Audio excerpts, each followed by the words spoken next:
ಜನತಾದಳ ಪಕ್ಷದ ಕಡೆಯಿಂದ ಪಕ್ಷದ ಜೆಡಿಎಲ್ಪಿ ನಾಯಕರಾಗಿರ್ತಕ್ಕಂಥ ಮಾನ್ಯ ಸುರೇಶ್ ಬಾಬಣ್ಣ ಅವರು, ಪಕ್ಷದ ಕೋರ್ ಕಮಿಟಿ ಅಧ್ಯಕ್ಷ ಆಗಿರ್ತಕ್ಕಂಥ ಕೃಷ್ಣಾರೆಡ್ಡಿ ಸಾಹೇಬರು, ಜೊತೆಯಲ್ಲಿ ವಿಜಯಪುರ ಮತ್ತು ಬಾಗಲಕೋಟೆ ಜಿಲ್ಲೆಗಳಿಗೆ ಬರಪೀಡಿತ ಪ್ರದೇಶಗಳಿಗೆ ವೀಕ್ಷಣೆ ಮಾಡತಕ್ಕಂಥದ್ದಕ್ಕೆ ಪಕ್ಷದ ರಾಜ್ಯಾಧ್ಯಕ್ಷರು, ಕೇಂದ್ರದ ಸಚಿವರು ಮಾನ್ಯ ಕುಮಾರಣ್ಣ ಅವರು ನಮ್ಮೆಲ್ಲರಿಗೂ ಕೂಡ ಬರಪೀಡಿತ ಪ್ರದೇಶಗಳಿಗೆ ಭೇಟಿಯನ್ನು ಕೊಡಬೇಕು. ರೈತರ ನಿಜವಾದಂಥ ನೈಜ ಸಮಸ್ಯೆಗಳೇನಿದೆ ಅದನ್ನು ಅರ್ಥ ಒಂದು ವರದಿಯನ್ನು ಮಾಡಬೇಕು ಅಂತಕ್ಕಂಥದ್ದನ್ನ ಈಗಾಗಲೇ ಮಾನ್ಯ ಕುಮಾರಣ್ಣ ಅವರು ನಮ್ಮೆಲ್ಲರಿಗೂ ಕೂಡ ಹೇಳಿದ್ದಾರೆ.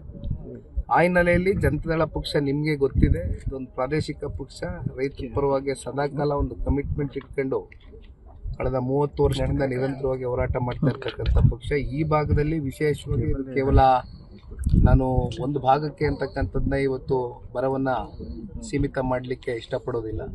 ಇದು ಹಳೆ ಮೈಸೂರು ಪ್ರಾಂತ್ಯ ಇರ್ಬೋದು, ಇವತ್ತು ಕಿತ್ತೂರು ಕರ್ನಾಟಕಕ್ಕೆ ಬಂದು ಈ ಒಂದು ಪುಣ್ಯ ಮಣ್ಣಲ್ಲಿ ಇವತ್ತೇನು ನಾವು ನಿಂತಿದ್ದೇವೆ. ಕಲ್ಯಾಣ ಕರ್ನಾಟಕದಲ್ಲಿಯೂ ಕೂಡ ಈ ಬಾರಿ ಮುಂಗಾರುನ ನಂಬ್ಕೊಂಡು ರೈತಾಪಿ ವರ್ಗ ಬಿತ್ತನೆಯನ್ನು ಮಾಡಬೇಕಾಗಿತ್ತು. ಅವ್ರದ್ದಾದಂಥ ಒಂದು ಗುರಿಯನ್ನು ಇಟ್ಕೊಂಡಿದ್ರು. ಹೆಚ್ಚು ಕಮ್ಮಿ 5.5 ಲಕ್ಷ ಹೆಕ್ಟೇರ್ ಅಷ್ಟು ಬಿತ್ತನೆ ಮಾಡಬೇಕು ಅಂತಕ್ಕಂಥ ಗುರಿ ಇತ್ತು. ಆದರೆ ಇಲ್ಲಿವರೆಗೂ 1.3 ಲಕ್ಷ ಹೆಕ್ಟೇರ್ ಅಷ್ಟು ಮಾತ್ರ ಬಿತ್ತನೆ ಮಾಡೋಕ್ಕಾಗಿದೆ. ಅದರಲ್ಲೂ ಬಿತ್ತನೆ ಮಾಡಿರ್ತಕ್ಕಂಥ ಕೆಲವೊಂದಷ್ಟು ರೈತಾಪಿ ವರ್ಗ ಮುಂಗಾರು ಈ ಸಲ ನಮ್ಮ ಕೈ ಹಿಡಿಯುತ್ತೆ, ಮಳೆ ಬರುತ್ತೆ, ಹೇಗೋ ನಮಗೆ ಬಿತ್ತನೆ ಮಾಡಿದಂಥ ಇಲ್ಲಿ ತೊಗರಿ ಇರ್ಬೋದು ಅಥವಾ ಜೋಳ, ಮೆಕ್ಕೆಜೋಳ ಇರ್ಬೋದು, ಹತ್ತಿ ಇರ್ಬೋದು, ಈ ರೀತಿ ಅನೇಕ ಕೃಷಿ ಚಟುವಟಿಕೆಗಳಲ್ಲಿ ರೈತರು ನಿರಂತರವಾಗೇನೋ ಈ ಕೃಷಿ ತಾಯಿಯನ್ನು, ಭೂಮಿಯನ್ನು ನಂಬ್ಕೊಂಡು ಬದುಕು ಕಟ್ಕೊಂಡಿದ್ದಾರೆ. ಅಂಥವ್ರಿಗೆ ಈ ಬಾರಿ ಸಂಕಷ್ಟದ ದಿನಗಳು ತೀವ್ರವಾಗಿ ಎದುರಾಗಿದೆ.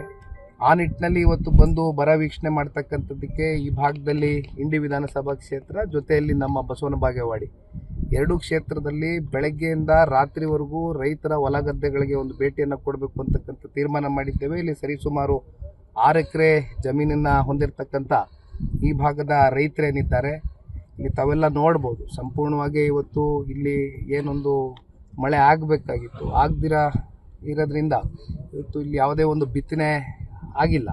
ಬಿತ್ತನೆ ಮಾಡಿರ್ತಕ್ಕಂಥವ್ರು ಕೂಡ ಇದ್ದಾರೆ. ಆ ಬಿತ್ತನೆ ಮಾಡ್ತಕ್ಕಂಥದ್ದಕ್ಕೆ, ಬೀಜ ತಗೊಂಡು ಬರ್ತಕ್ಕಂಥದ್ದಕ್ಕೆ ಸಾಲದ ಹೊರೆ ಮತ್ತಷ್ಟು ಇವತ್ತು ಅವ್ರ ಹೆಗಲ ಮೇಲೆ ಜಾಸ್ತಿ ಮಾಡ್ಕೊಂಡಿದ್ದಾರೆ ಹೊರತುಪಡಿಸಿ ಇದರಿಂದ ಅವ್ರಿಗೆ ಆಗಿರ್ತಕ್ಕಂಥ ಅನುಕೂಲಗಳು ಏನೂ ಇಲ್ಲ. ಹಾಗಾಗಿ ಇವತ್ತು ಒಂದು ವಿಶೇಷವಾದಂಥ ದಿನ, ಮಣ್ಣೆತ್ತಿನ ಒಂದು ಅಮಾವಾಸ್ಯೆ.